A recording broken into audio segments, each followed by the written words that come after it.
ఒకరినొకరు చూసుకోవడం సుముహూర్తం, అందుకని తెరడ్డు పెడతాం. దాని మీద అందుకే పసుపుతో స్వస్తిక్ తప్ప ఇంకా ఏమీ వెయ్యకూడదు అని శాస్త్రం. అంతేగాని తొంగి తొంగి చూడ మాకు చందమామ పిచ్చరాతలు అవి దాని మీద రాయకూడదు. శశి పూజ చేస్తారు పెద్దలు అక్కడ. తెర ఒక్కటే పట్టి స్వస్తిక్ మార్క్ ఒక్కటే పెట్టాలి దాని మీద.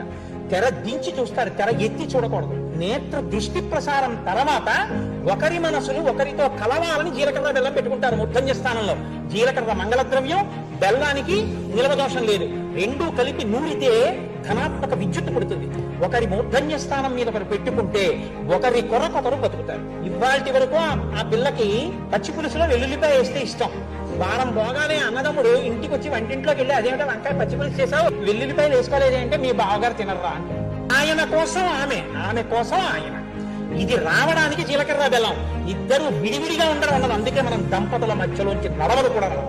ఇది ఆర్ష ధర్మం యొక్క మూలాలు అక్కడ ఉన్నాయి.